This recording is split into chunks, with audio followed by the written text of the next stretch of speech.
Hello,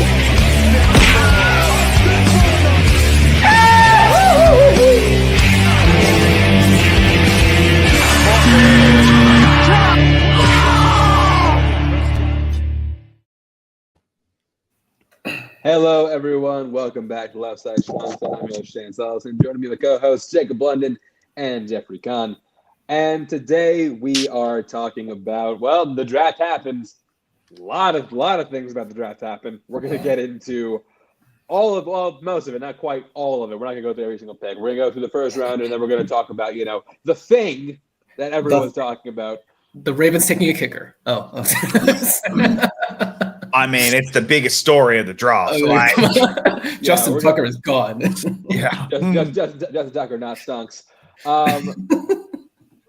Before we get talking about the actual draft, we had to have a news story break this morning that I was a little shocked by. So good. I'm sorry. NBA corner. I want to talk about the NBA because we just got a masterclass in Doc Rivers fuckery today, and it's oh my god. Well, it's funny. Like in our group chat, I said I feel like another Doc Rivers moment's gonna happen. I may have picked the wrong series, but it was my god. If that is the final time Giannis wears a Bucks uniform, rough. Wow, I understand why he was almost throwing punches because that's a rough way to lose. That is a rough way to lose. That was a Doc Rivers collapse masterclass. I've never seen anything like that. If you don't know what I'm talking about, literally an hour ago, if that, the Bucks were up 7 points. Yeah, 7. With 40 seconds to go, and blew any coach worth his ass can hold that lead to win the game. But Doc Rivers is not like most coaches. Although we did just watch the Knicks blow it as well, so they're now going to Game 6. If a prime Knicks happens this year, or a vintage Knicks moment happens this year. Yeah, turning back the clock with all these throwbacks. No, I look. I do. The reason I want to do NBA talk. In all seriousness, this playoffs has been fantastic. If you haven't been watching it, it has been everything the NBA has needed for the last 6 months. It's been fantastic. I have loved every single minute of it. Yes, okay, the Heat Cavs blowout, fine, whatever. You know what? It's a number 1 seed versus a number 8 seed. They should be a blowout. They should. It should be blowouts. They realistically, number 1 seed should be getting a bye. But although Tyler Hero might need to get out of Miami. Miami's in a team, but Miami need to understand they need a full-blown rebuild. And look, getting the 8th seed, someone on I think TikTok put that they're the Pittsburgh Steelers of. They're never that bad, but they're never that. No, and I just went respectfully. No, they're the 49. They're the 49ers. They've been to 2 finals. They just can't get over the hump. They're not good enough to completely bottom out, but they're not. But bad enough to completely bottom out, but they're not with. They've had. Look, Jimmy Butler is a guy, but he has never been a top 5 guy in the NBA. Mm-hmm. Maybe even he cracked top 10 the 2 years that they went to the finals, but then he went up against 2 number 1 player in basketball at that moment. So yeah, that's the problem the Heat have got. They don't have a top 5 guy, and that's history says you need it if you want to win the NBA finals. So that's Heat. I want to talk about the absolute disaster class that the Lakers are showing on right now. Which hey, Jacob. Yep. How's that final position going for you? Yep, that's blown up in my face real quick. The answer, by the way, what he said. Who's gonna stop this team? Themselves. Ant. Apparently, Ant. Wow. And Ant. The shock with that series for me specifically has been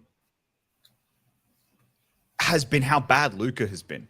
That's been the shock. Luka has been Luka hasn't been horrific, but he's been going into the series. If you had said, hey, between Luka, Ant, and LeBron, who's going to be the third out of those three? Most people would have said either Ant or LeBron. Luka was not going to be the third, and that's what's happened in this series so far. So that series has been fascinating. I mean, Nico Harris was right. I'm just kidding. He wasn't. He was not. Nico Harris wasn't right. Okay, I'm not going to say Nico Harrison watching with pride, maniacally laughing. Nico Harrison wasn't right. Sunday, however, was the first time in the we saw the cracks. In the 4 months of just constant L's. It was the first in a minor victory that Nico Harrison had. Of he had a small victory. It's the Chris Paul meme. He put a 3. He cut the lead to 40. Yeah, he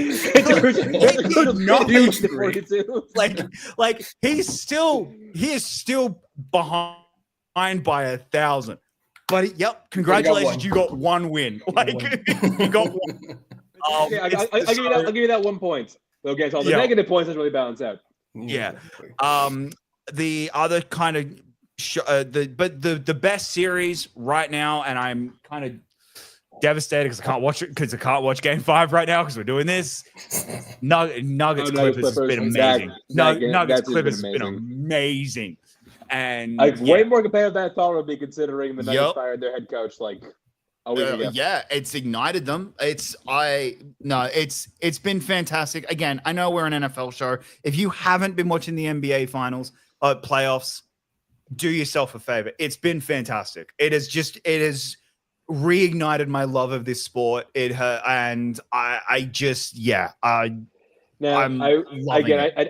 want you to be right, but at the same time, nothing right now would be funnier than the Lakers coming back in this series and winning it, so that way Nico can take another L. Yeah, I mean, look, I don't think they're dead in this series specifically yet. That's what I'm saying. I told you so until actually eliminated. No, I don't. No, I'm not. I don't think. But they're dead now to make the finals. It's over. They needed to win, especially if the Warriors win tomorrow. If the Warriors win tomorrow, it's done. It's over. Because honestly, Warriors are looking dangerous. Warriors are looking dangerous. The thing but the problem the Lakers are going to have is they now have to play 3 games and they won't get the rest. If the Warriors win tomorrow, they're on rest, and that's it. It's kind of right now. Lakers are done. They're drawing dead. They're not gonna get through. They're gonna have to. They're in for not a rebuild, but they're gonna have to make a move in the offseason to try and get someone to help play some level of defense. You need a center. That was the biggest problem when I traded AD. I'm just we're all who the fuck is who's playing center? And they did get kind of screwed. They tried to trade for one. Yeah, they did get screwed with the trade. So fair enough. But that and the biggest and obviously the big news that came Giannis is obviously the storyline for the Bucks going forward, but my God, my heart breaks for Dame. That was confirmed for an Achilles injury. It is, in all seriousness, that could be the final time we see Dame Lillard play basketball. There is a very real chance at 35, he's going to be wiped out for next year. Just straight, if he comes back, it might be in the finals. And if the Bucks don't have Giannis, they're not making the finals, the playoffs. So it means he's not back until he's nearly 37. I don't know if Dame's coming back, guys, off an Achilles injury. We may have just seen the last of Dame Lillard, which is gutting. But when we're in July, when we're in a little bit of the dead season, we might actually talk a little bit about where the fuck Giannis goes and and also what do the Suns do, because that's killed us. We had the best free agent available technically in Durant, and now we don't. Giannis is going to be available, and that's going to hurt us incredibly. So, I also do want to give a shout out to my boy Stephon Castle, back-to-back rookies of the year for the Spurs. Now just wait for 3 people when we get Cooper Flag in the draft. Sure, okay. It's gonna happen. It's like you're Coleman Domingo Oscar 3 years in a row. We're going. We're getting rookie of the year. Oh God. Anyway, all right, yeah. and the other actual NFL news. Yeah, so one we're talking about was broke this morning. We saw what's up with what money, but George Kittle is been extended another 4 years for the 49ers. This is a complicated one because, is George Kittle a top 3 tight end in the league? Absolutely. Yes. When healthy. That's a big goddamn asterisk. When healthy. George Kittle, I think is standout tight end. If he can stay on the field, great. I think that this success was important because with Debo gone and Ayuk being Brandon Ayuk, he's now, I think, going to become a focal point of that offense. And question is, what does it mean with the payday of Brock Purdy? Look, there was a report out today that they're close to signing the $50 million a year deal. Hey. Which look sounds steep, but and really for a starting NFL quarterback in today's sport, it's not really. When there is a very, in all likelihood, especially after the draft, that Aaron Rodgers signs a 2-year, $90 million contract with the Steelers. That is not what he's getting. What else are you going to do? Who's got leverage right now? We'll talk about he's not $90 million. I mean, that's kind of the starting point for an NFL quarterback right now is $45 million.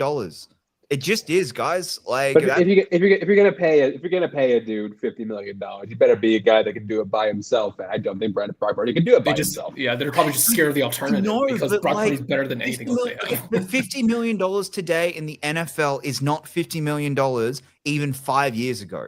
It's just not. The salary cap has gone up a lot.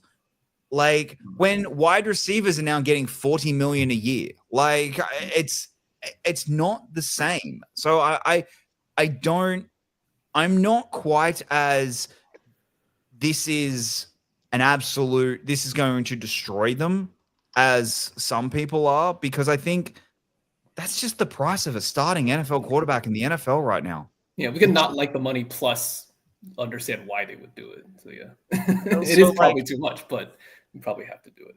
Yeah, it's 3 years ago, Daniel Jones got $40 million a year, and I know, and we saw how that went.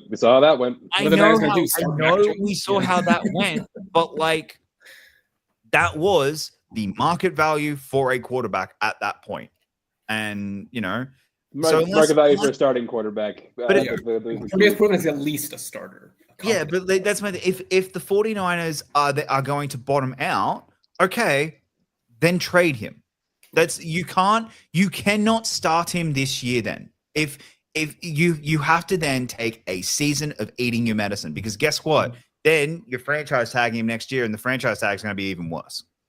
The franchise tag is worse than $50 million a year. Now it's Chance will take Brock Purdy, right? Do it. Trade for Brock Purdy. I'd need a lot of words if I did. Said let's take Brock Purdy. I'd have to go back and scrub a lot of footage. It's a lot of footage getting deleted if that happens. I know. Yeah. I never said that. I love Brock Purdy. Oh, hey, yeah. I have a feeling your Lord and Savior is about to be available on the trade block, but we'll talk about that. Lord and Savior. From 4 years ago, 3 years ago? Yeah, 3 years ago. Who's his Lord and Savior?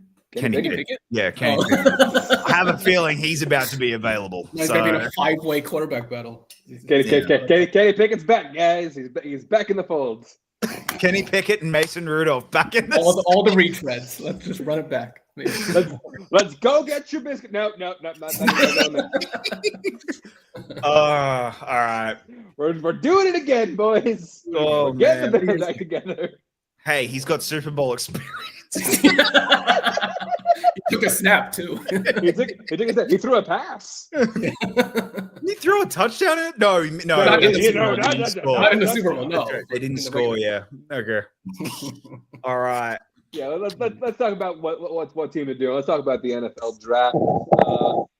So happened over the weekend. It was a really cool event. Although I don't know if you guys felt that. I felt like they're being really liberal with the use of the word NFL legend. Like there's so many guys. He played 5 seasons. Oh, he's gone. He deserves that. Yeah, he deserves that. Come on, some of those guys were not legends. Oh, I thought you were making. Sorry, I thought you were making a pun about someone else. Okay, never. All right, I'll take that back. Yeah, I thought someone who your internet cut out. I didn't think Jacob removed you. Wait, what now? I thought you were making a pun. About Shador. I thought no. We'll talk about that later. But yeah, no. It's in day 2. Like they're like had a bunch of like NFL, like former NFL players like announce picks and like everyone like NFL legend. And it's a guy who just like was like a good, but like right. Yeah. Legend, okay. Fair enough. All right. I apologize for dropping you. I'm like, damn. I wasn't talking about Patrick Peterson. Goddamn. All right. Well, let's have a look. Patrick Peterson, one of the few that actually was an NFL legends. Yeah. All right, so yeah, we're talking in the first round. First overall pick, Tennessee Titans, Cam Ward. This one was, Oh, yeah. Can you guys believe they took Cam Ward? So one, I just want to give Cam Ward his moment in the sun and his flowers. He got overshadowed by because my God, his interview got cut by ESPN. They didn't show the number 1 pick's interview because the trade happened. And and so I just want to give Cam Ward his moment. He deserved his moment. He's the number 1 overall pick. I thought it was our special guest for this segment, Cam Ward. We were going to interview him. I thought it was a really nice moment for the Titans to be like, no, I'm giving you permission to use my jersey number, to use number Warren 1. Moon, from Warren Moon. I thought that was a really nice gesture. I thought that was a really nice moment. It's the first time the Titans have ever picked number 1 overall quarterback as the Tennessee Titans. Yeah, but they've had this pick as the Houston Oilers, but not the Titans. Yeah, they've never had it as the Tennessee Titans. So it's a big moment. So congratulations, Cam Ward. Hugely deserved. So yeah, well done. Good luck. You're going to need it on that team. I think the Titans overall actually did a pretty solid draft. I thought they had a really good draft. I thought they had a really good draft. I like the Ayamanor pick. Got some O-line help, some defense, tight end and Gunnar Helm, who I thought was pretty solid in Texas. For a team that's rebuilding, that's in a full-blown rebuild. Now, unfortunately, I think their problem is head coach, and I think they're going to need a new head coach. But we'll find out next year. So that's the unfortunate reality I think Cam's walking into is he's more than likely going to have a new OC and a new head coach next year. But we will see 12 months from now, unless it literally was just Will Levis. I don't think it is, even though I don't think Will Levis is a some of it. I think some of it was, but I think it's a poorly coached team. I think he's a little bit over his. I think he's way in over his head. But we'll see what happens. Let's get to the trade. Yeah, so we got word there was a trade. The Jacksonville Jaguars traded up to pick from 4 to 2. In my head, I was like, please be Genty. Please be Genty. I need to laugh. Please be Genty. It was not. It was Travis Hunter. Ended up giving up the first round pick swap, and they gave up next year's first. Which, look, in hindsight, it's actually probably a really good trade for the Browns. I think for the Browns, yes. Jacksonville, that might be a little. Maybe a lot. But also, it depends on how much do they believe in Trevor Lawrence and their new coach. It kind of shows that, oh, okay, you actually do kind of believe in them because if you believe in Trevor Lawrence, then that pick's going to be 20th next year. Right. Do you know what I mean? Because you're making the playoffs, you're going to win a playoff game. Okay, cool. Then who cares? Like it's the 20th. It's the 20th pick in a first round. Like doesn't really matter that much to go get someone like Travis Hunter. I can understand that. From what they said, it sounds like they're going to play him more at wide receiver At least from reports, he wanted to, from reports, the other story that came out was the reason that it happened on draft day is that this deal has apparently been in for the last 2 months. This deal has been in for ages. The reason it happened on draft day was the Browns had said, if for some reason the Titans screw up this pick and Cam is available, we're taking Cam.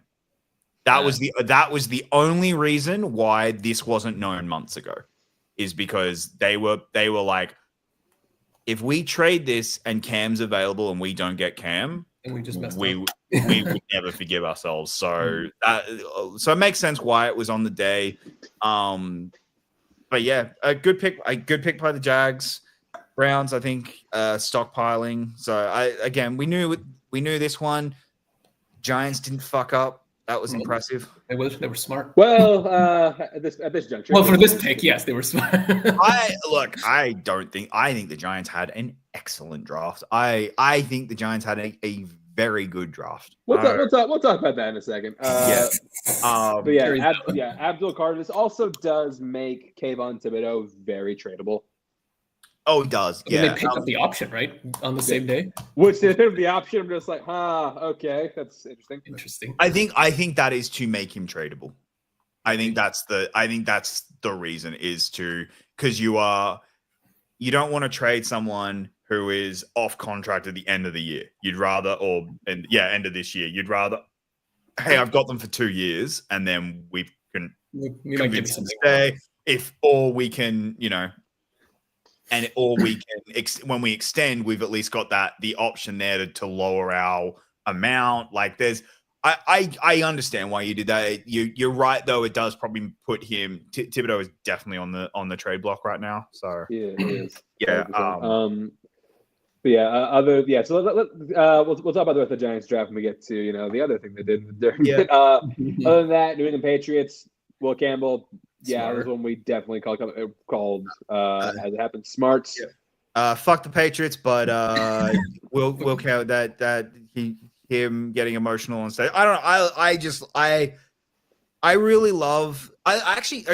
This is something that speaks to a wider societal thing.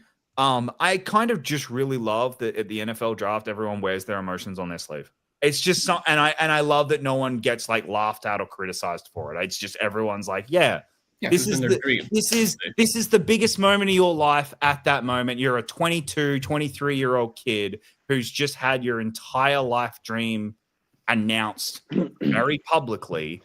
Yeah, you're going to get emotional. And I just think it's really nice that there isn't like criticism of it, that we're all just like, yes, big, strong, grown men can cry, and it's okay. And I don't know. It's just kind of. Can you imagine if someone did something diabolical and messed with someone's emotions like that? Okay, never mind. What idiot would do that? Okay. I'm sorry. I gotta go. I'm getting a call from a GM. I don't recognize this number. Look at the number. But yeah. Cleveland Browns, Mason Graham. I don't understand. Okay, unless they really like Graham, but you had the chance at what could be a generational prospect in Travis Hunter. And I get the first round pick next year is nice, but I think it's that. I think get it is hard to say no to 2 firsts. I think it's we know we're going to suck this year, but we might not be the worst team, and we need that extra pick to go up and get whoever we want.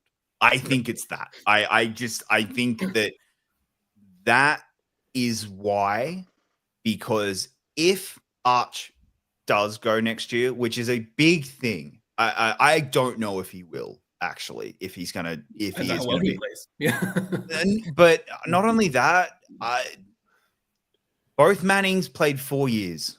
I wouldn't be surprised if he plays 2 more years. But so if Manning's there, or if there is just another quarterback that they really like and they're like, we want to go get him, having the ammunition for that when realistically on defense is not the Browns' problem. And Travis Hunter isn't an elite wide receiver. He is a very good wide receiver, but he is not an elite wide receiver. So I would have drafted him as a corner, like as a corner prospect. I know, but that's what I'm getting at with if you're the Browns, you have a very good defense already. You need the position you have never had the entire organizational existence, which is a quarterback. And so like I understand why next year you're like, nope, we are collecting picks to go next year because we're going to go get a quarterback, and they use this one on to somewhat shore up that defense in the next, like in the short term. But I think they know they're not going to be a good team this year. Number 6, because the Bears didn't trade up to this pick, Gentry went to the Raiders. Then it makes sense. Seems like a guy Pete Carroll would want. And their running back room was Raheem Mostert and Sear McCormick. So yeah, they were looking for another option. I think they were waiting for Gentry to fall. I actually don't think this is the worst. I mean, I don't think the Raiders O-line's that great, but I don't think this is the worst landing spot for him. No, I think he wants to put up numbers. Yeah, I think it's a good landing spot. From reports, the Browns were willing to trade. I just think they were asking for too much. I think the Browns were willing to move down to for the Bears, but they were just asking for too much, and the Bears went, we're not willing. I think it would have definitely been another first for them to move up, and I just think the Bears went, it's not worth that for a for running back. Yeah. In breaking news, the Celtics have just won. So. Nice. Yeah.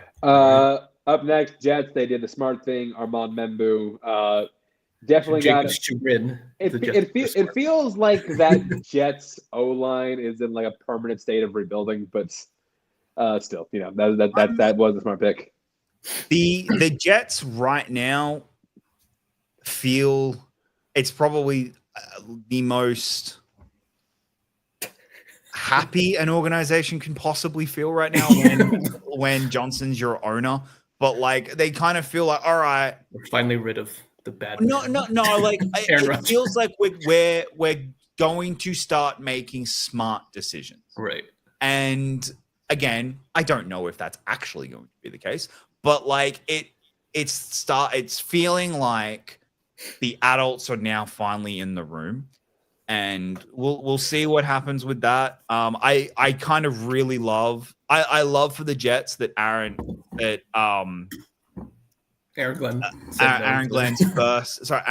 Glenn's first draft pick isn't a quarterback. I really love that he's just gone, you know what?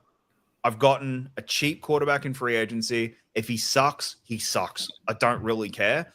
I'm building the team first and then getting myself a quarterback. I actually really love that because that has always been the Jets' problem for the last 20 years is we just drafted our savior. We just drafted Sam Darnold and then Zach Wilson.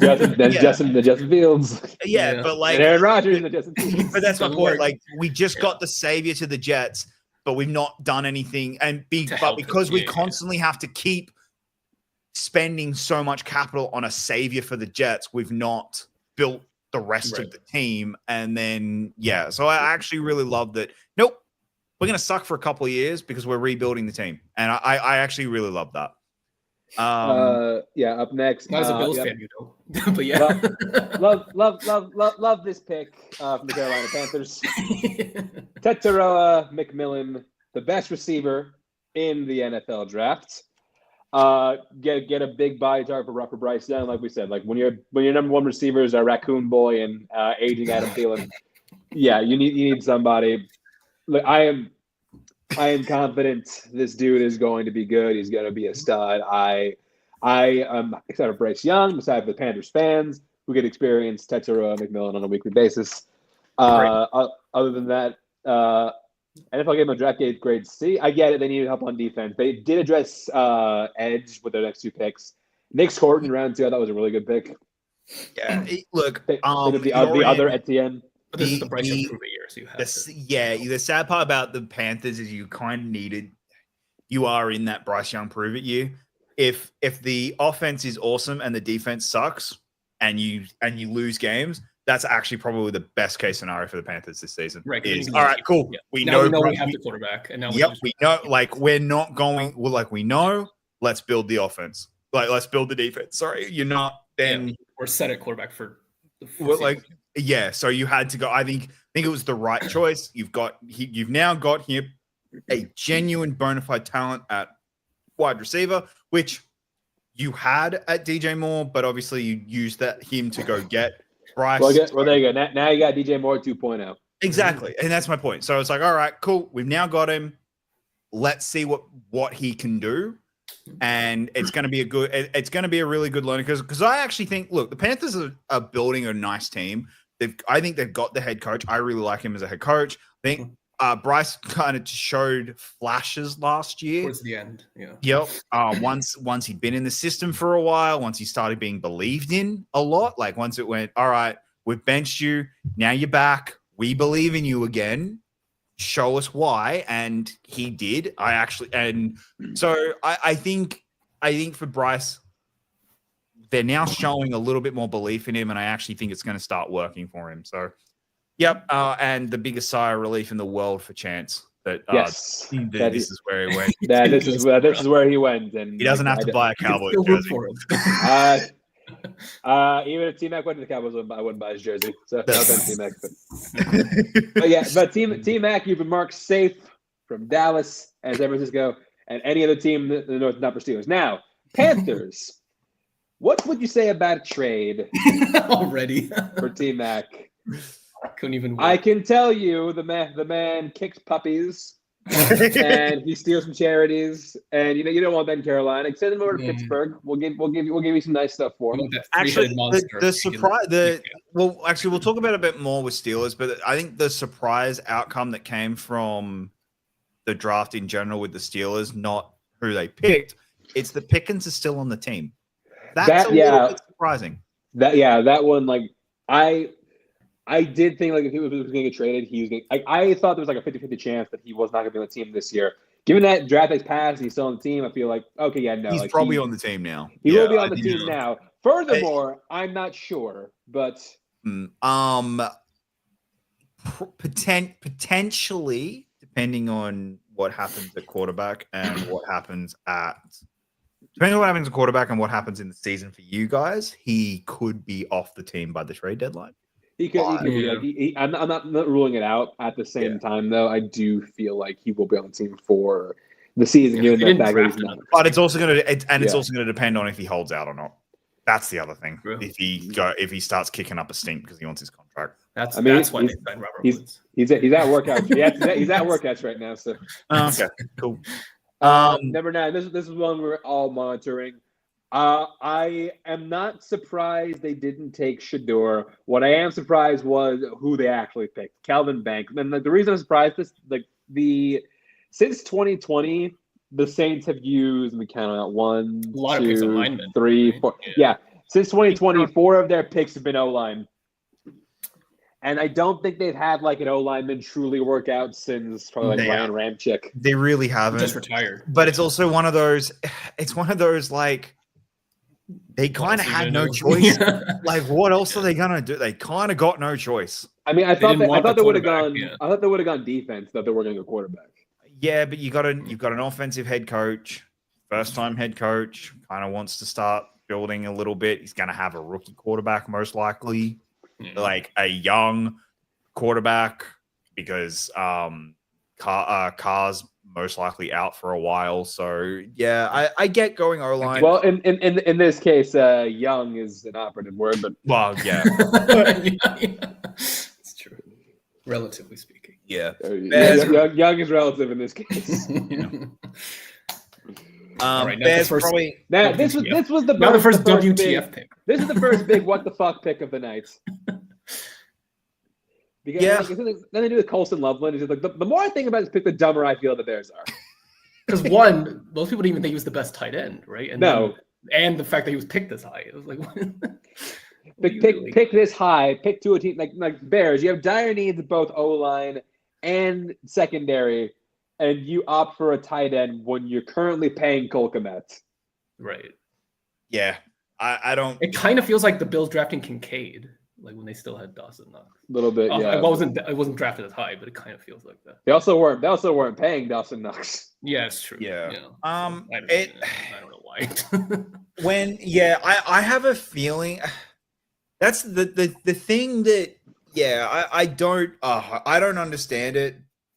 But I think I saw Ben Johnson compare Colson Loveland to Sam Laporta, so that's why it makes a little more sense. Because like I watched him and it reminded me of the guy I used to have. So maybe the only thing, high. The only reason I could maybe see is they may have wanted Banks Jr. and he went, and so this was their next best option. Slight panic pick. Like that could be why, because there isn't really anyone after that. Like tackle, you would, right? You know, the next reach a little bit for a tackle. Yeah, you're reaching, and a lot of people may not have wanted trade down because at this point, like it's true. That was the other big thing about this draft is there wasn't really anyone willing to trade up until later. Right. So yeah. Yeah, Colson Loveland, like we had him going first round, but I thought, like, you know, what's pissed off about this pick? Harbaugh. Jim Harbaugh. Exactly. I thought Jim Harbaugh 100% would take Colson Loveland, who was on the board. No, we went way earlier. He's looking like shit. Someone's home. No, don't forget that. But I'm not expecting anyone. Don't worry about it. We're all getting people at our doors. I'm not leaving. Not leaving the show. But yeah, to me, this feels very. The player we wanted got taken, and we kind of had to pick our next on our board. Move somewhere. But I don't know what you mean. Like. That's what's like. This draft has very much felt like a draft where a lot. I meant like pivot to something else. I'm just like I feel like it's a weird pivot. Yeah. I guess it's just kind of the get our generational quarterback help. So I don't know. Get him some more help. I mean, they did that in round 2, like Luther Burden out of. Yeah. I thought was a really good pickup, like that. Like the offense with Caleb Williams, Luther Burden, DJ Moore, and Adunze. Should be good, but we know this team. Yeah. Up next, we had the Niners on defense. Yeah. Mikael Williams, we totally slipped our minds when we were doing our mock draft, or else we would have had him on the list. At least I would have pushed him on the list. This makes sense. I mean, like the Niners used their first 5 picks on defense. They had a plan. With Saleh back in the fold, you kind of had to do this. Yeah. You kind of had to, especially given more than likely you're going to take a step backwards on offense. So you need to step up the defense so that it matches. Give them a chance. Yeah. No, realistically, yes. Yeah. And that's why. So I get it. Can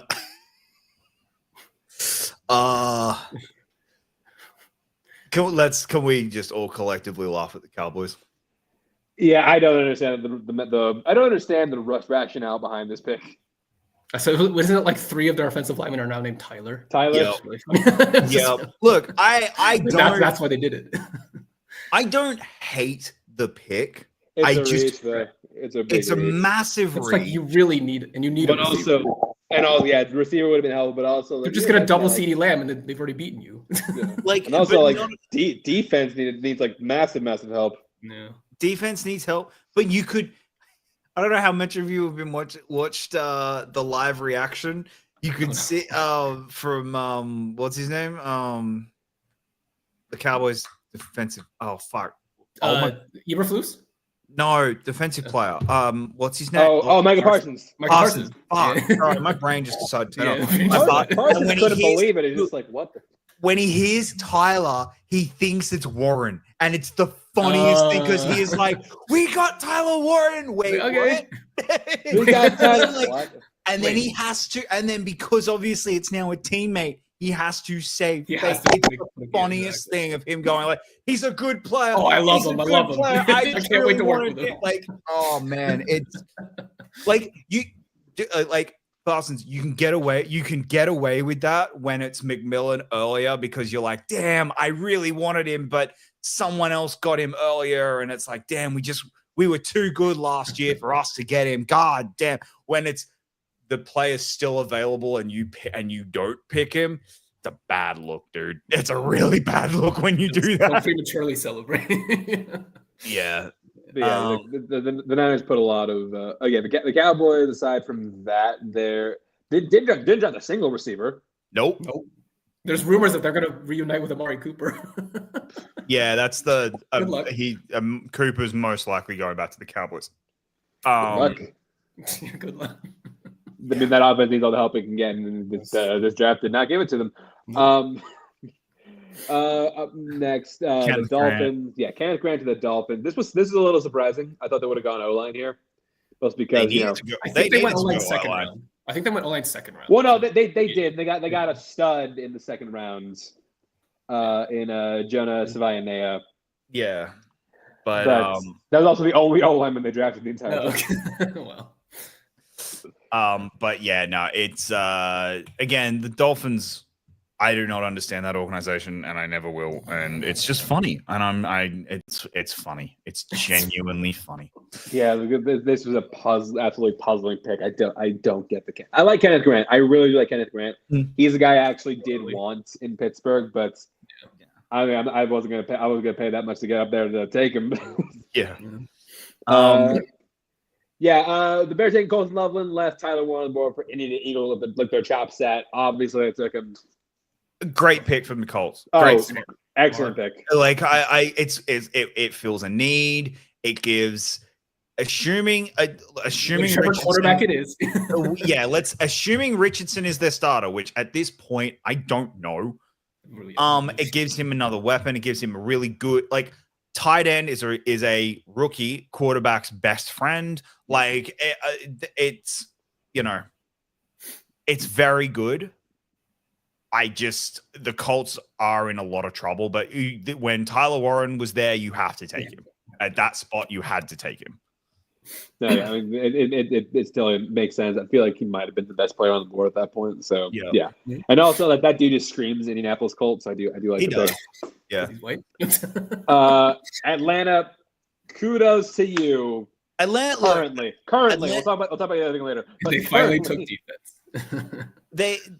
They picked someone on defense, not the player I thought. However, from reports, I understand why Mike Green wasn't on, and why he felt, and why he wasn't. Like, I don't know if Atlanta were one of the team that just had a line through him, but from reports, there was about a dozen or so teams that just had a line through him and went, "Well, nope, not doing with it at all." And fine, fair enough, I get it. That makes sense. And Jalen Walker at that point is probably the best linebacker available at that point. Yeah. But yeah, so I get it. That's a good pick. It's a really good pick for him. Jalen Walker was a good pick. What else they did later? Cardinals. Walter Nolan was the pick. I do think Cardinals need to invest in the defense. Defense or O-line, one of the two. Yeah. Cardinals. Not with this pick in the second round, I think got a steal. Yeah. It's funny. We predicted they'd take Will Johnson here. They end up getting Will Johnson in the second round. If he is healthy, that is a steal. They have got him for an absolute steal. I understand. Yeah. He fell because there was the concern about how healthy he would be. But look, for a second round, I understand. Take the punt. That's a steal. That is an Cardinals. Well done there. They're doing what they had to do now. The slight concern you've now got is, we need to know if our quarterback's good. We've not done anything to help him. So we didn't. I don't think they drafted an offensive player. So. It's a slight concern there for the Cardinals, but you're already paying the dude, so fuck it. Yeah, screwed anyway. Now the Cincinnati Bengals, they didn't go ahead. They went Shamar Stewart. This I don't think is a good pick. No, I don't either. Well, it's because I think secondary is more pressing and Jade Barron's right there. They really think they're losing. And Maybe. That. Yeah. Secondly, we did have Shamar Stewart going in the first round, but like lower end of the Eagles. I like Shamar Stewart at 32. Don't like him this high because the dude was like sack adverse in college. Like, the dude had 4.5 sacks in his collegiate career, not like in the last season, like his career. Yeah, he had 4.5 sacks for the whole thing. Like, and not really good when you need a player who's going to make an impact immediately to help that defense. Sure. Yeah, I don't love it. Honestly, I think the Bengals draft in general is just like pretty bad. No, I don't think They didn't have that many picks either. So yeah. They didn't. And they didn't make use of them either. Yeah. Realistically, you know, Don't worry. They'll score I'd have 70. been if I were them, I'd have been looking at who the Steelers grabbed. I'd have been looking at who the Falcons grabbed later. I'd be like, I don't know who the Broncos grabbed in a few picks. or like there's a few players that were like, dude, they were right there. Like I don't love this, but that's Cincy for you. Yeah. Seattle, probably the right move. Oh no, definitely the right move. Yeah, protect Arnold. Because we know where they're at. Yeah, like maybe right choice. There's not really any good like tackles left. So Gray Zabel at guard, who's pretty solid at. Where did Gray Zabel go to college? North Dakota State. North Dakota State. Yeah, no, the Gray Zabel was a solid pick. They did address. They did. I like the pick of Emin Wari in the second round. I think like that dude was like a really really great talent. Also did we'll talk about the quarterback who they made later when we talk about the certain somebody.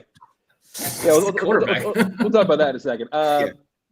Tampa Bay Buccaneer, Jacob, congratulations, you nailed it. A little surprising. It's a luxury pick, but the Bucs, they're not terrible anywhere. They're not, but they're also not great anywhere. So I kind of were like, yeah. This gets them closer to great in terms of wide receivers. But it also gets them. It gets them the. Oh shit! Goodwin's out. Shit! Evans is out. Like where we can kind of survive at least a little bit. That's true because last year they lost. They lost both of them, and then if they. So I don't. Again, it's just kind of one of those. This is the ultimate luxury pick because Tampa are kind of playing with house money right now. Like everyone's been sitting there waiting for when is Tampa going to fall off the cliff? Not yet, and they just haven't.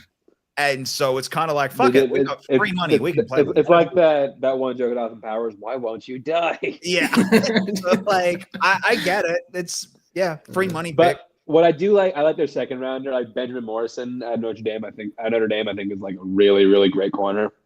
Mm-hmm. I think they're genuinely a first round talent. So I do like that they picked him up. Like they drafted another 2 corners, another 2 edges to help that defense, and then like they drafted it had 6 draft picks between like 3 positions, like 2 wide receivers, 2 corners, 2 edges. All right, perfectly balanced. Celtics should be. Like I said, Tampa are just one of those teams that are just. They're currently just there. We just expect them to be good at this point. Oh, also, they did do after the draft, they did sign the heaviest player in the history of the combine. Yeah, I did see that. So it's like, yeah. And then you sent the picture of the group chat. that felt like a sign I was totally going to stop Tush, but that's the only reason he's on the team. Yeah, I mean. Like him and Vita Vea in the middle, like that legitimately could stop. No one's getting through. But I mean, when you're in the NFC, the NFC at the moment, you need it. You get. Exactly. Can you stop the tush push? No. Good fucking luck. Like at least stack the odds in a little more in your favor. Yeah. Denver, great pick. Jahdae Barron fell. Jahdae Barron fell further than I thought he would. But him, PS2, Hufanga in the safety, like this could good be defense like just got better. Yeah, this could be no fly zone 2.0. Yeah. I also do like to pick up of RJ Harvey in the second round. Yeah, they're building that defense. Look, I think they kind of also know we have a ceiling at quarterback, and because they have a ceiling at quarterback, they need to build that defense and make it an elite defense, which it already it damn near is already. So No. Like Bo Nix, you can take baby steps. It's fine. Okay. And when I Baby say a ceiling, I mean, look, right. to me, I think Bo Nix sounds like an insult, but it's not. Is Mac Jones without we're giving him a defensive coordinator at OC? Do you know? Like, I think it's the You've had a real Mac Jones.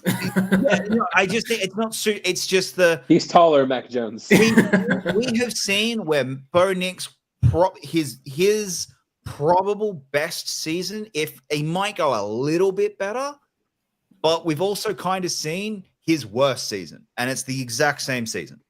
Do you know, he's the Jimmy Garoppolo of Mac Jones. Yeah, I don't think he's going to be a lot. I don't think he's going to be worse. I don't think he's going to be much better. So you kind of know we're going to get 20 points a game. Can we hold them to under 20? Yeah. Yeah. Exactly. And every team. we're going to win games. And I think that's where they're at. Yeah. Well, the next team we're talking about did take that philosophy also. Yeah, so all we get 20 on, points a game though. all eyes were on this pick because we felt like we said in our pre-draft stream. This, if Shedeur is on the board, this is the furthest he falls. Yeah. Boy, were we wrong. Boy, were we and most of the world. Wrong. We will talk about that later, but. Yeah, we're gonna go with Derek Harmon, a defensive tackle out of Oregon. I like Derek Harmon. I think like while I do play at Oregon, like he's screaming Steeler, space eater in the middle. He actually got compared a lot to Cam Hayward as his pro comp. Oh, the heir apparent. The heir apparent because Cam Hayward, Cam Hayward's still incredible. He's not getting any younger. Yeah, but yeah, I think this is a great pick for the Steelers. The unfortunate part, though, I think it is now put a noose around your neck you are now in either. There are now 3 options for the Pittsburgh Steelers, and none of them are good. No, You're really. in the Mason Rudolph is your starting quarterback sweepstakes. Congratulations. You're in the Aaron Rodgers now has control of our organization sweepstakes. Congratulations. Or you're in the Kirk Cousins. Oh. You're in the Kirk Cousins run. And there are your 3 options. Like at this point, that's what you got. And that's I understand this pick. I get it. But it came at an expense of you are now handcuffed to 3 bad options at quarterback. At some point, you have to look after the offense, and they've not. Mike Tomlin has not looked after this offense. Yeah, I mean, like our entire draft, we had only 2 of our 7 picks went to offense. And again, our philosophy seemed to be who needs an offense when we can hold our opponent 10 points a game. Exactly. The problem you've got is you're going to score 7 points again. We also need to score 10. Like, can we score 10 points a game? I don't know. With your fucking quarterback room, I don't know. So look, a second round we got Caleb Johnson, running back at Iowa. Like this guy, I think he's a very good compliment to Dan Warren. 4th rounder Jack Sawyer, which is an edge out of Ohio State. Didn't love that pick, just because I feel like edge is a position we don't need a ton of. But hey, it's fun. We can get more guys. And honestly, the guy was really good at Ohio State, so it's fine. Yeah, Black. Will Howard, baby, he's our savior. Probably not. Yeah, maybe. Maybe. Look, we got him in the 6th round. You know what the quarterback won the 6th round? Tom Brady. Yeah. Okay. Sure. So maybe he did win a national championship. Maybe. There you go. This draft also did confirm to me that we 1,000% are getting Aaron Rodgers. It's Aaron Rodgers is the starting quarterback. Don't worry, I got the bottle right next to me when that day actually comes. Yeah. So. Like I said, it is either Aaron Rodgers or Kirk Cousins. I don't know which, but I'm 90-10 on Aaron Rodgers because you don't have to give anything up to get Aaron Rodgers. But at the same time, Dude comes with a lot of baggage. That's a lot of baggage, and And a lot of unneeded as well. Yeah. Well, good thing it's only a 1 year Well, rental. and again, for next and- year when we trade into number 1 and draft Arch Manning. with what? All together. We are going to. You're gonna be the worst team to get the number 1 pick. No. We're going to leverage everything to get into number 1. Draft in Pittsburgh next year, and that's where we're going to draft our new boy. Okay. And with the number 1, whoa! And TJ Watt is now. No. TJ Watt will still be on the team. He will still be on the team. Gotta help. But yeah, honestly, I really did like the Pittsburgh Steelers draft. Granted, this defense is going to be something, but it always is. But it's not going to be even more of that something. I feel like running on this team is going to be a lot harder now, which is good considering the division. It was already pretty hard. Yeah. It was already hard, but like the defense weathered down the stretch. This ensure that shouldn't happen going forward. The unfortunate part is where you guys are going to struggle, and why I don't think you're going to go very far in the playoffs. Even if Tomlin does the miracle of 9-8, 10-7 again, even if he has that again somehow with whoever, your defense is going to be exhausted, and that's the problem because they just are constantly on the field because the offense goes 3 and out, 3 and out, 3 and out, 3 and out. And that's the unfortunate reality. Like you can have having an extremely great defense works, but you need to have at least a competent offense. And I don't think you have a competent offense right now. And that's the fear. And I don't think Aaron Rodgers makes this offense competent, given you also don't have a great O-line. I would still say we have a better one than the Jets, but that's fair. You have a better one than Yes. the Jets. However, he is also now a year older. And that's he's not exactly a mobile quarterback. It's fine. It's gonna work out. Everything's fine. Nothing is on fire. It's fine. I'm telling myself it's fine. It's fine. Mike Tomlin will will this team to 9 wins. It's fine. He will. He will this team. He literally will. To 9 wins. Somehow. He will this team to 9 wins. I don't hate this pick. The Chargers? Yeah. I have mixed feelings about it. Makes the Najee Harris signing a little like why then?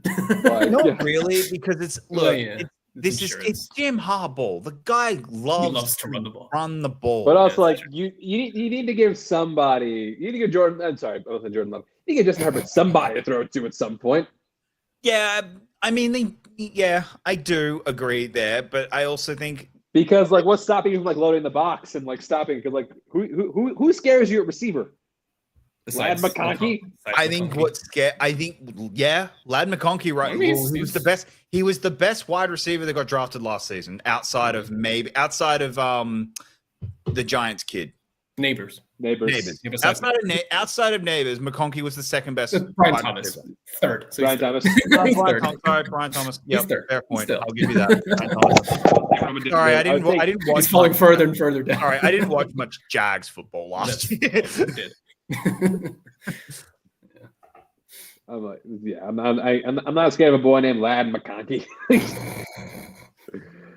So I feel like when you had Golden right there, I feel like you probably should have just taken him. Like, It's a pick where you understand, but it's like I get it. Like Harbaugh likes to run raise the your eyebrow a ball. little bit.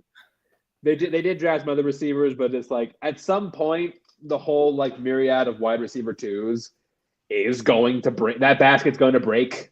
Yeah, but I think I think it's also kind of a prove. I mean, fuck. The Bills just did it last year. We've got nothing but wide receiver twos, but we had an excellent running game. And if Herbert believes, if Harbaugh believes that Herbert is that guy, all right, go prove somewhat it. Close to that, yeah. Yeah. So like I don't hate it. And then for all right, we're building our running room, we're building our O-line, we're building this team, and then we can start go. And also, this wasn't a great wide receiver draft. Next year's a great wide receiver draft. Yeah, I don't hate it. Speaking of wide receivers, Yeah. the Packers did the thing we thought was illegal in Green Bay.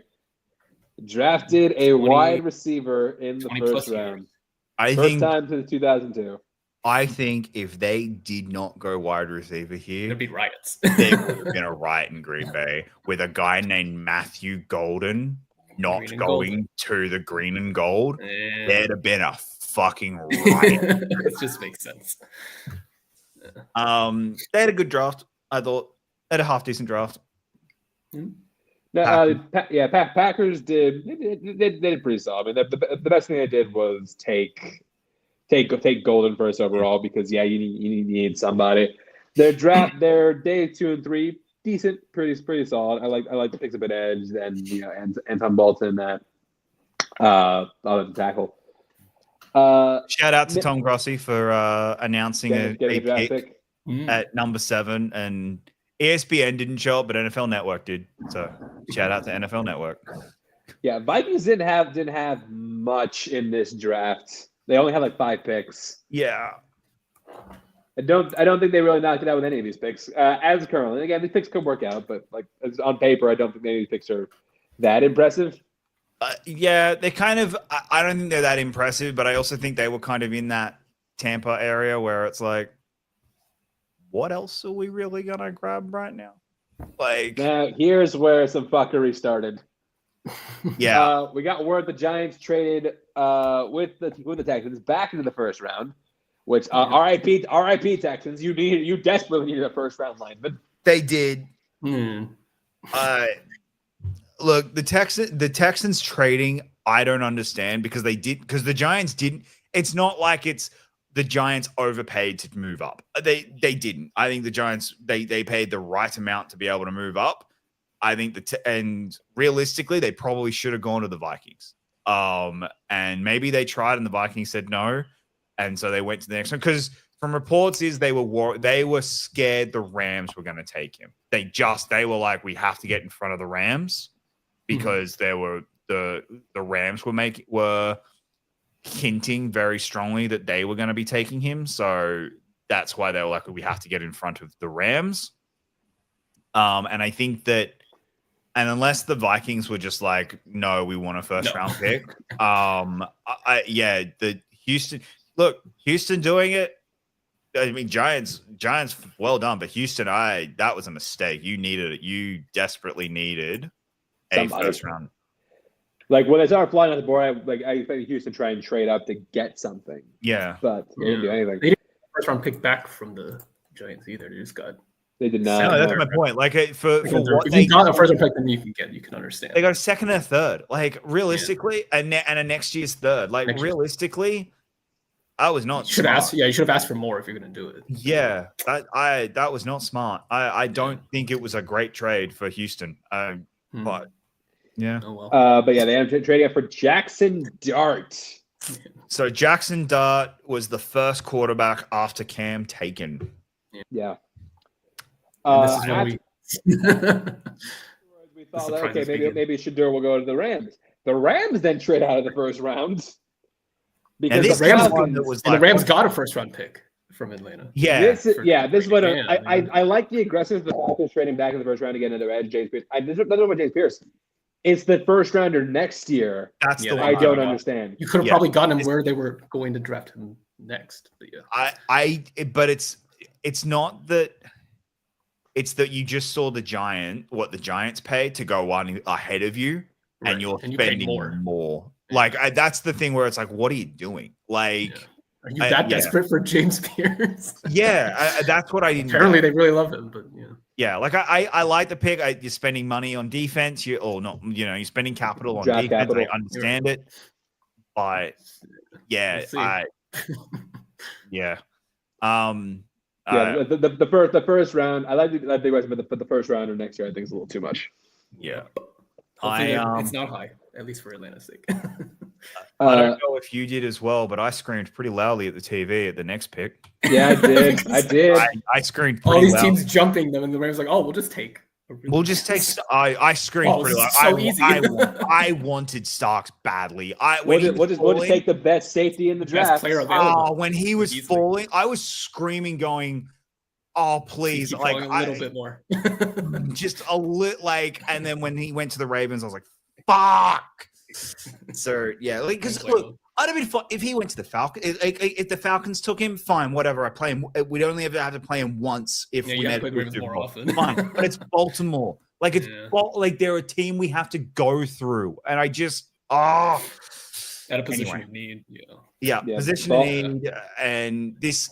Look, well done, Ravens. You got a great kid. You got a great kid, and I'm devastated because I wanted him badly. So the meme you sent it to was like they won without doing anything. Yeah, no, the Baltimore like always has these great players just follow them. They haven't done to do anything. All right, happened with Patrick Queen, happened with Starks, happened with Linderbaum, happened with Hamilton. It's like, fuck.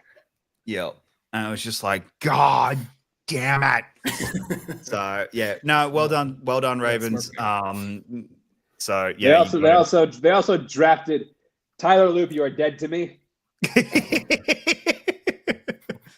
Because you went. Well, he went to Arizona, right? Yeah. He did. Yeah. You went to the enemy. Baltimore. Anywhere you could have gone, you went to Baltimore. So because he's probably guaranteed a starting job at this point. Yeah. And then the other one they got, which living up to the AFC North tradition. Mike Green. Like again, you always gotta have at least one. You gotta have at least one. There's already one currently, but he's not playing next year. They've got two. The one's not playing next year, so we need someone to true. We don't know that. That's true. We need someone to step up. So Mike Green said, "I got it." No, the Ravens. Well, no, the North's got three really because Justin Tucker, right? Yeah, right, and he might not be playing next year either. So who knows? Problematic division. Yeah. Now look, if we were drafting 100 guys by the gorilla, we would go all AFC North. Look, Mike, and again, that's another one. Look, he fell for a reason. You don't know he's got the two sexual misconduct accusations against him that apparently apparently he did not answer well in interviews. Let's put it that way, and that's why his name was crossed off a lot of boards. Like a lot of teams. After they surely he wasn't the worst interview of the draft process. But apparently, clearly he wasn't. After he was asked questions about it, they took his name off the board. So that tells you talent only goes so far. Yeah, but not for the Ravens apparently. So look, you're probably going to be a very good player. Anyway. Lions, Tyreek Williams. This is a bit of a surprise. Again, I feel like if Mike Green was on the board, maybe the one cross him out. I feel like he would have gone here because I think edge is a pressing need for them. But beef up that front. I do like it. I mean, that defense is going to need all the bodies it can get. And, as we saw last year. As we saw last year. When they ran out of bodies. They ran out of bodies and to draft fans at some point. I think, the good chunk of their – actually, I'm sorry, I'm wrong. Two of their picks went to defense. Sorry, three picks went to defense. A lot of it was spent on O-line because, with no Ben Johnson, you got to make sure that offense can still do, like, weird, crazy shit. Sure. Yeah. So Josh Connolly Jr. Josh Connolly. Yeah, I was surprised they went offense. I get it. Protect the player, protect the franchise, protect the future. We saw what happened with RG3 and we're just like, no. I realistically, I think that is why. I think in the back of their mind, they're thinking. No. I just think it's the. We saw what happened in Houston last year. Nope, not doing that again. I think they're a year removed from Houston, and they don't want to follow exactly what Houston did last year. So I think that's where they're like, all right, shore up the O-line. Yeah. They did get Trey Amos, which we did him going in the first round. Might have been the one. We had him going. I'm going to the Bengals. Early. We did. Well, Trey Amos so far. He dropped. Interesting. They also got a future RB1, Ja'Cory Krosky Merritt. Trust me, you're gonna love him. What a great name. I just love how oh, Arizona player. Oh, you're gonna love him. He's You're gonna fantastic. love him. It's great. Even though he went in the 7th round, he was a first rounder. You You just didn't see him. That's First what I did, okay? round generation talent. Trust me. Oh, he's just starting quarterback. He went in the 7th round. He's gonna be the starter once you wise up.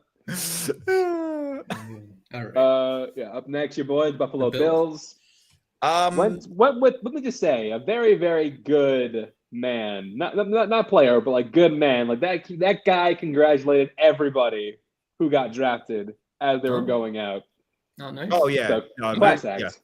act. Hey, he's a Buffalo player. Of course, he's like over for some stupid reason. You also went like you went heavy defense. Like your first 5 picks. As all they defense. probably could have. And here's the okay. So I'm going to address the Brandon Beal thing here because I just look. For those of you don't know, Brandon Beal went on the Brandon Bean. Buffalo. Brandon Bean. Sorry? But yes. Bean. Brandon Bean. Bean. Why am I saying Beal? I don't know why I'm saying. Bradley Beal. Buffalo Bills. Basketball. But he went on the Buffalo, like a Buffalo Sports Talk radio show, and basically just screamed at them. So right, because like I don't basically like he very like in a long way said, "Fuck you, I'm not taking a wide receiver." well, yeah, essentially. So we didn't take. So they'd spent all morning bitching and complaining that we didn't take a wide receiver. He rightfully called him out and said, "Guys, you bitched and complained that I didn't take Josh Rosen."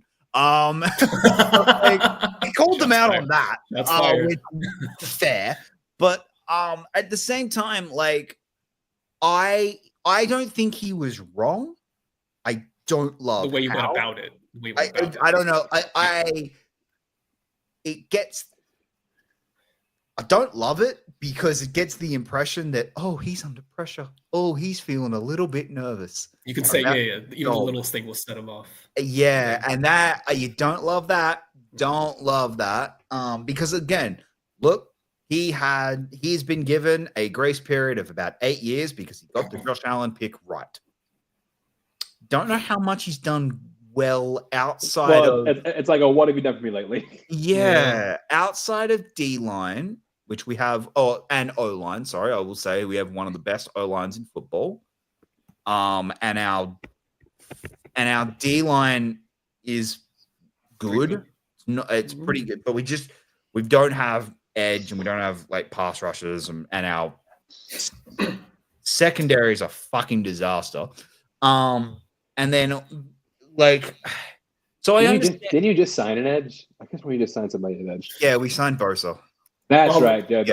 Look, Bosa's a 1 year. 1 year rental. 1 year. 1 year rental test, which I actually don't hate. I don't. No, hate actually, I that. don't think it's a bad pick. Yeah. So I get why he's getting frustrated when everyone's talking about wide receiver because he is right. We scored 30 points a game for 8 games straight. We lost to the Kansas City Chiefs for the last 4 years, not because we didn't score enough points. We lost because we couldn't get a stop. Yeah. So yeah, Let's try getting stops. spend money on big defense trying to get a stop. Now, Yeah. easier said than done with the best quarterback in football, if not ever. Right. But We also got to question like whether, like, okay, are these the same guys who evaluated Kyer Elam at corner? and that's the other concern. Yeah, Yeah, that's that's Because the last concern. corner you drafted round 1 didn't pan out at all. It's not just that though. There's a lot of them because we've not hit on a lot of our first round picks. We've really not. And that is the concern. And that's kind of where you're right. What have you done for me lately? Congratulations. Yeah. You picked Josh Allen. You also are the guy who traded away Patrick Mahomes. Like, realist, you're the guy who traded away Patrick Mahomes. You gave Yeah, them back Xavier up the Worthy. Chiefs. You gave them Xavier Worthy. You traded away Xavier Worthy for Coleman. And I don't know. Coleman's not really done it. 1 year in, it's not looking good. I know. Yeah, 1 year. yeah. 1 year. Well, It's no, 1 year. And you traded for 32. You then traded that one for Coleman. yeah. Right. And again, which that one I'm fine with because Coleman, it's a wide receiver. Like you don't really need to get a 5th year option on that. Unless he's really good. Yeah, I know. Mhm. But like, it's the Xavier. And again, I liked not picking worthy at the time, and it's not aging great. Oh, no, at the time you were just like, At the time, he was like, you can't. And then season 1, I was like, fuck, did we make a mistake? Yeah, at the time I was like, dude can't contend, and it's like, yeah, but if he's just faster, he doesn't need It to. doesn't matter. Yeah, it doesn't matter. Turns out it might not. You're right. Fuck. Yeah. So yeah, that I think he is starting to feel pressure, and we saw that. I don't hate this pick.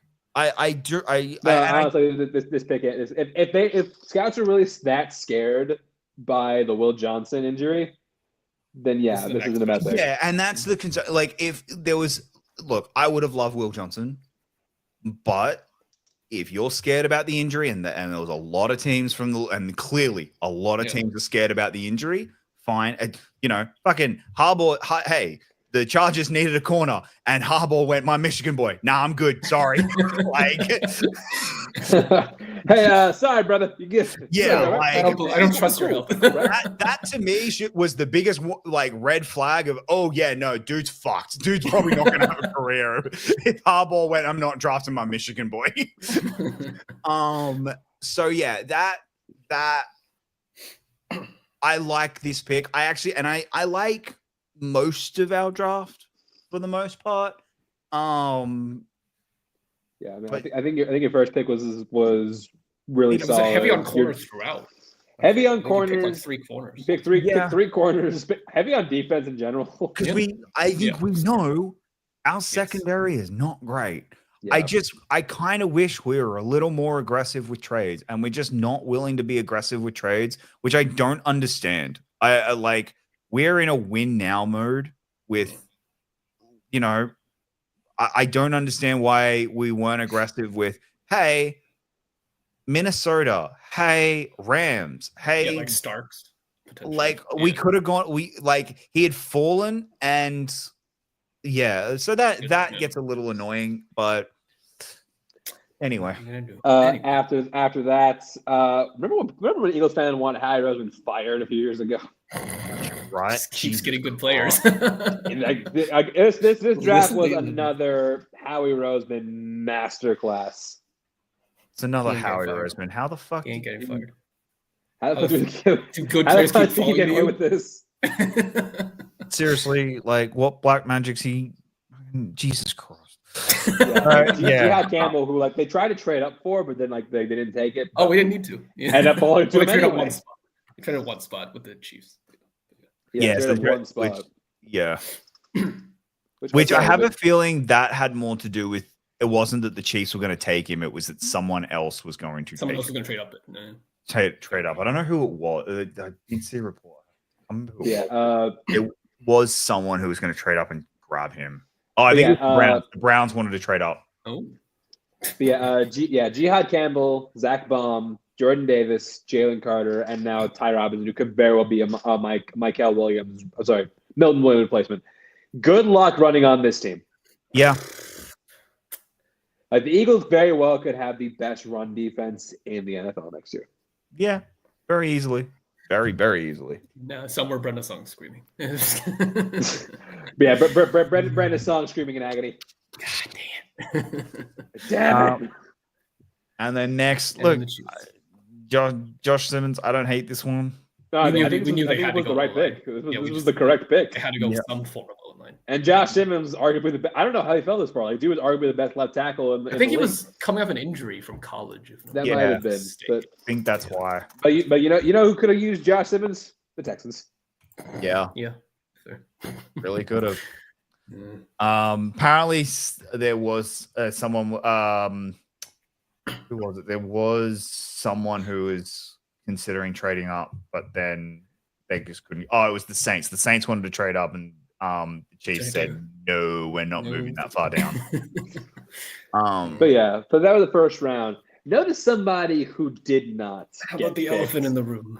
And let's finally talk about it. Let's talk about one Mr. Shedeur Sanders. He first round went by. He was not picked. Okay, that's fine. Dude's definitely going to go in the second round, right? Yeah, we Second started round hearing goes by. rumblings that he wouldn't go in the first round. Well, we As the that's draft got closer, there were rumblings so that he wouldn't go some in the first round. level of context in this is we had heard earlier in the week, don't be surprised if he drops. And we all went, okay, probably going to drop. If he dropped, 21. like, and we'd heard, we'd heard that, like, the Saints weren't interested. The Saints didn't like him. The Saints liked Jackson Dart. We'd heard, and it was like, okay, cool. So he'll most likely get past 9. If he gets past 9, it's 21. The Steelers' credit, they were a lockbox. No one knew what the Steelers were going to do. Everyone assumed the Steelers were going to take him because it's a desperate position of need. A desperate position of need. We're sitting at 21. We need a quarterback. None are available. Where heard that before? What is that called? So I can't think of another situation where this happened. and then he didn't get picked. I was like, okay, that's weird, but all right. And then Jackson Dart gets taken, which again, not the most shocking thing. Not the most shocking because it had basically been reported that the Giants that Dart's going early. Dart's going to go before Shedeur. Like the insiders and people had started to kind of clue into the fact that Dart did really, really well in his interviews. Dart did it really well in Pro Day. A lot of teams really like Dart. Dart's going to go before Shedeur. I was like, okay, cool. Not the most surprising thing. Fair enough. Then the Saints pick Tyler Shough. Tyler Shough, a guy who basically Carson Bennett 2.0. Dude's been in college for 75 years. Yeah. And that was the shock. Was now we're like, okay, what's happening? Okay. And then we didn't get another quarterback for a while because day 2 Milroe was next, right? Day 2 quarterbacks aren't a thing anymore. Yeah. And then the next quarterback taken was Jalen Milroe by the Seahawks. And when that happened, it was suddenly what's going on? They're going to go. When that happened, it became very clear. Something went wrong. No, that the league doesn't think Shedeur is a starter. Right. And that, I think, is inherently the problem that Shedeur had. He was acting and believed he was a starting quarterback. Well, actually, I do want to read this because this did get tweeted by, I'm not sure who did this, but I think this is some assistant coach, assistant GM. Mm-hmm. That assessment was true, but it was severely sugarcoated. But they're talking about how Shedeur was not a good prospect. Imagine Terrell Owens, his father, Chad Johnson, Jim McMahon, all multiplied by 10,000. This individual wore so much cologne to the interview assessment that the coach suggested they go for a walk because he was concerned that the individual might faint from the overpowering scent. He wore headphones around his neck with music playing throughout the entire interview and brought his entire entourage to the building. In my 33 years in the NFL, I have never encountered a prima donna of this caliber. When the coach asked where he envisioned himself in 5 years, his reply was mayor of the city, followed by a loud laugh and clapping. His quarterback skills were mediocre at best. If you were playing the SEC, we wouldn't even be having this conversation because he wouldn't have been the starter. And let's say, hypothetically, someone does draft him and they lose their first 4 or 5 games. Do you think an organization wants to hear him complain with his father screaming racism or critiquing the coaching staff on ESPN about why his son is a subpar player? No team needs or wants that distraction. The few defensive players who saw him wanted us to draft him solely so they can knock him out in practice. If anyone drafts him, my guess is it will be the Cowboys with Jerry Jones doing a favor for Dion. You would think having a Hall of Fame father would lead to advice against acting like a jerk, but he's not a team player. He's a me player. He's a young kid, and young kids make mistakes. But all this talk about God's plan with the Sanders entourage, well, God's plan just humbled that young man and showed him his behavior stinks like the rest of us. My prediction is he'll be a backup and end up another Johnny Manziel. If there's one person to blame for this, it's his father, who still hasn't learned anything at 57 years old, walking to Jackson State in Colorado, dancing around like MC Hammer, that trying to put a spotlight on himself during pre-games and halftimes. He's a total jerk off. Oh, So Lord. that Well, okay, okay. I don't think it's as bad as that. All right, and this is I think that's one executive's opinion, and I Right. do, and we do know Shador intentionally bombed several interviews. We know that he was doing. He Yes. did he some of doesn't them. want to play for certain teams. Yes, we do know that he did some intentionally. I think the single biggest problem Shador had was, and this is I believe a complete and utter failure of his father, is he believed his talent was of a starter because his father has told him your talent is of a starter. Hmm. And the entire league went, no, it's not. We don't think No. that. No. We don't think that. And then suddenly all the stuff that he does because he believes he's a starter that you can get away with when you're a starter, like Right. I'm not going to go do my pro day. I'm Not gonna do the combine. I'm not gonna throw up the combine. not going to throw. I'm not going to throw at the combine. I'm going to Take have interviews. massive. I'm Yeah. going to have interviews about how there are teams I'm not going to go to. I'm going to have interviews about, oh yeah, there are certain teams that have to earn me playing for them. They're you know, All that I'm starts to going work against and you. again, and look, and the other, and this is probably a bit of a cheap shot. I'm going to build a whole fucking place and nickname it Legendary for my draft day. I'm going to have a phone specifically. Live stream. I'm going to have Yeah. a phone specifically only with 30 that I have given that number to 32 people, like 32 teams, and that's the only time it's ever going to get called. Which we'll talk about that. For that. Oh yeah, so we'll talk about that in a second. But like Ooh. again, and suddenly when you're like, yeah, when I'm a starter, you can do that. When you're suddenly the backup and your role is now, no, you're a backup, that becomes a distraction. That suddenly the article's right in but I think it's more when you're a backup, it's more do we really want our starter to play bad in 4 games? Our starter to play bad in 4 games, and Dion goes on ESPN and says, "Why isn't my kid starting?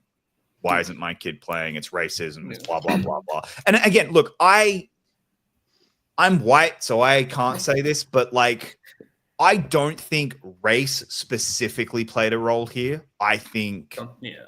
I think entitlement.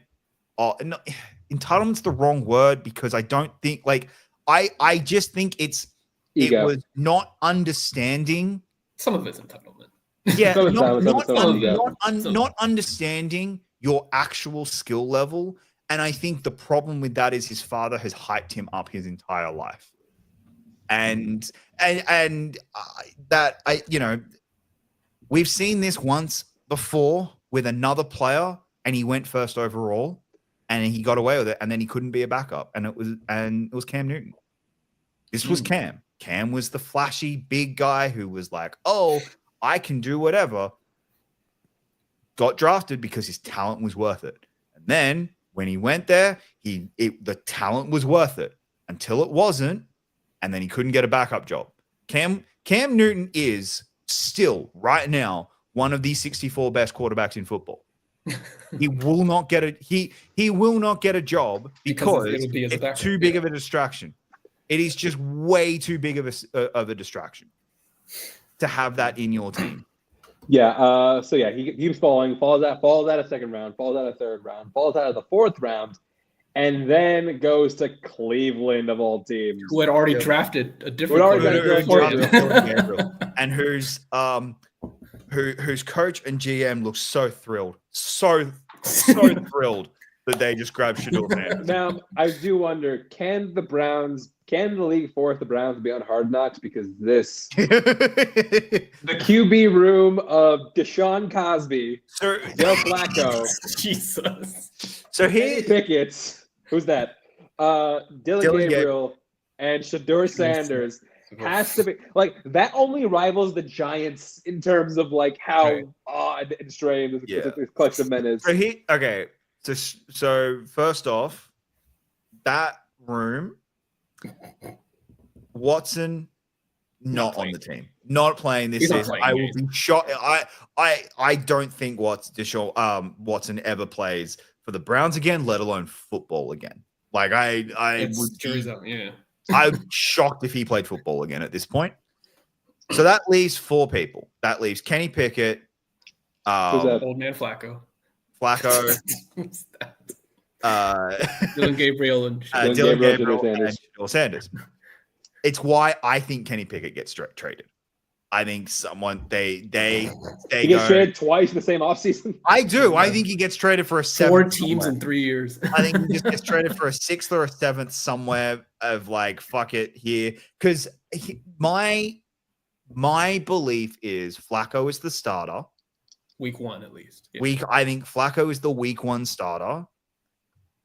I think the real competition is between Dylan and Shedeur now has a chance to prove, no, Right. I was the talent that I thought I was, or Or they were No. right.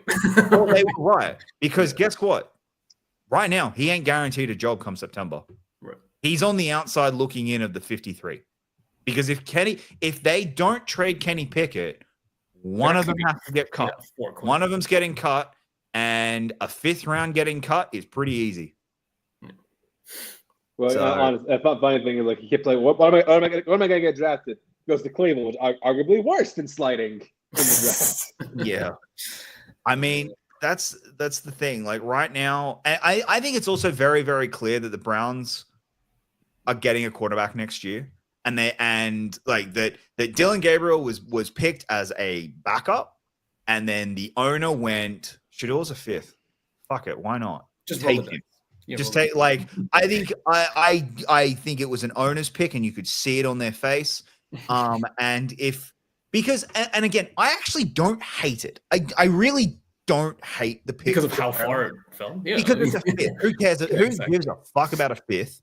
And if If it pans out, then amazing. yeah, like if it's just one of those things where the entire league were wrong about this kid, then you just got you got him for a steal next year, and you've got 2 firsts. You got him for a steal, and next year you've got 2 firsts that you didn't have to give up. You were planning on using to go get a quarterback, and now we can build around our quarterback that we just jagged for a 5th. You know, I don't- honestly, like if Shedeur really is the second best quarterback in this class, this might be the best value pick we've ever Oh, seen. Easily. Outside of Tom Brady, yeah. Not since or Brock Purdy, yeah. Yeah, but you're right. It could end up being that where it's why did he drop?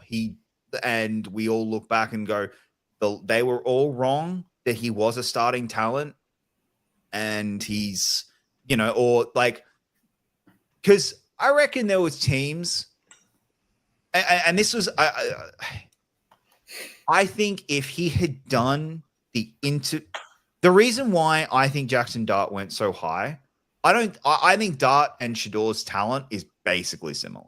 I think they're very, very similar talent-wise. Character issues. I think I don't even think it's character. I don't think Shedeur actually has genuine character issues. Like, I don't think he has off-field character issue. I think he has a level of entitlement, and he thinks he's better than he is. But I think when he's playing on the game and playing in a locker room, he won't have that.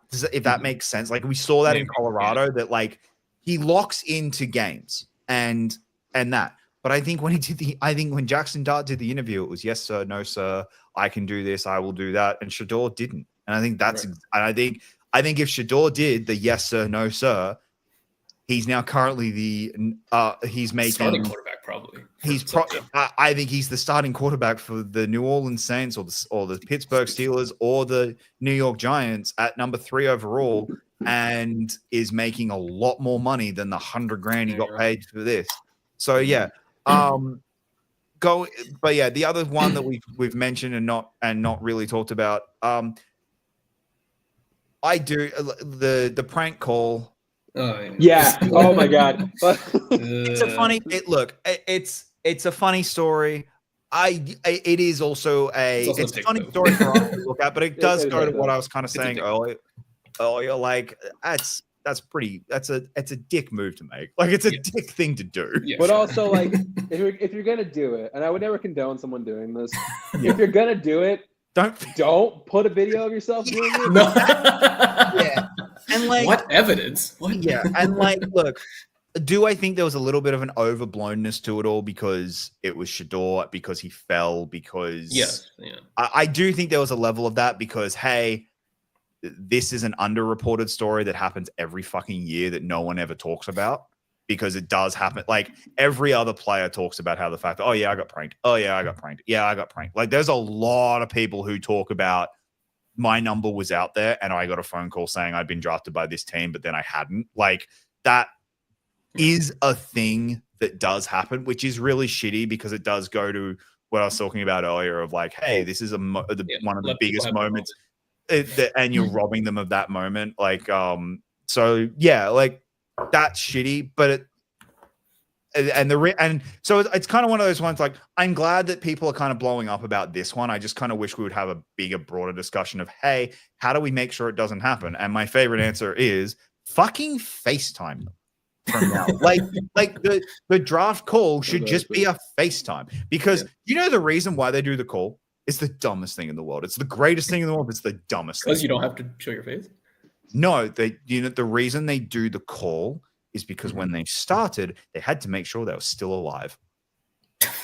I'm about to wear it, or they hadn't broken their leg. They hadn't done anything in the 30 minutes, or in like the 30 minutes from when I'd seen them live. Hey, Cam, you okay? Oh yeah, no, I just jumped up my swimming pool, so I tore an ACL. What's up? Oh, never mind. I'm not kidding. That is the reason why they make the phone call before they just put the pick in and say like that. The reason why they make the call and say we're about to pick you is, are you still alive? we're about to pick you. Get in your bubble. Yeah, that's why. That's literally it. The one thing, two more things I do want to talk about real quick. One, Quinn Ewers going in the 7th. There's a time where this dude was seen as a first rounder, like surefire first rounder. The college football 25 cover. They've got Hunter, Travis Hunter who went second overall, Quinn Ewers who went seventh rounder, and an unrestricted free agent right now.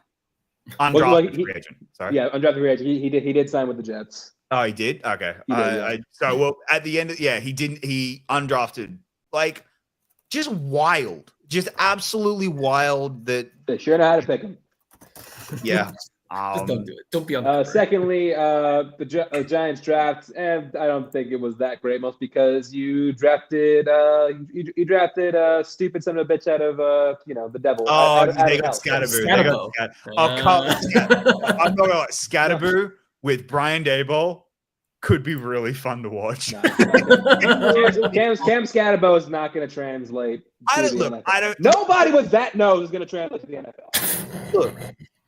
If they used a first on him, I would be calling them dumb. Yeah, it was like a 4th rounder, right? Yeah, it was like a 3rd or a 4th. Like, that's not bad. That's pretty decent value. Like, no, you're never getting any value from Netflix. No. He's saying a 7th rounder is going to be a first fucking starter.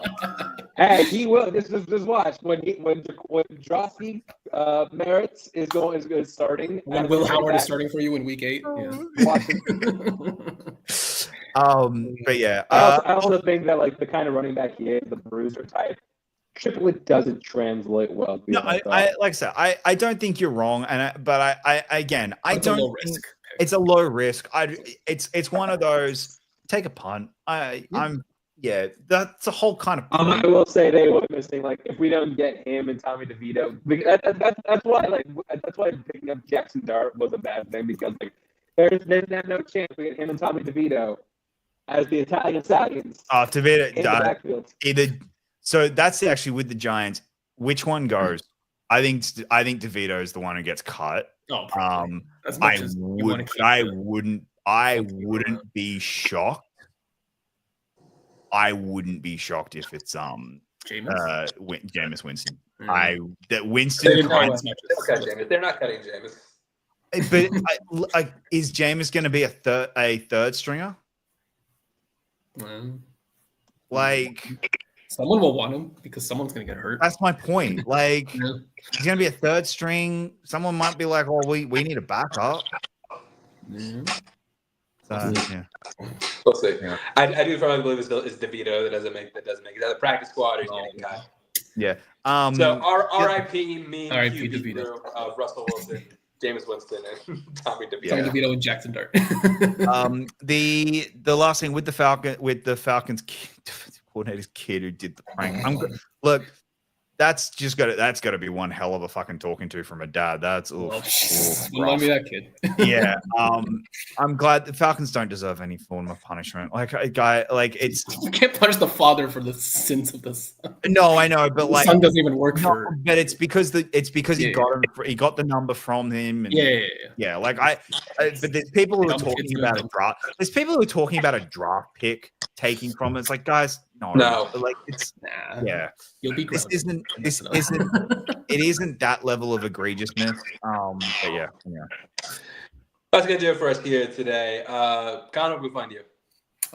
Twitter at the King Khan, Letterboxd. If you just search my name, and then hopefully I'm not. They won't be bad that I'm spoiling it. But me and Chance are on Settle the Score this week, so go watch that.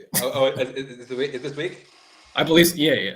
Oh, They nice. usually record like right before the match. Oh, nice. Okay. Yeah. Jacob? You can find me pretty much everywhere at Jacob London or Weird Accent. I am going to see. I saw Sinners in. Sinners. I saw Sinners in 70 mil on Sunday night, and that was amazing and a life-changing experience. But and then seeing Thunderbolts on Thursday. And you can find so you can find me also watching Thunderbolts on Thursday. I like that you're watching movies again, Jacob. I don't like why you're watching movies again. I feel like it's disrespectful, but yeah, So weird. so weird. Of all the games, turn I back to movies. Of all the games, that's the one, but He's watching movies again. I know. I regrettably watched Minecraft, and Chicken Jackie. Oh. there was like You're lucky you watched it like 3 weeks later. Yeah, I saw it weeks. Like, there was like 7 people in the theater, so like it was one of those. It came and went, and I was like, "Oh, thank Christ!" I imagine it came out. You started looking more like, oh.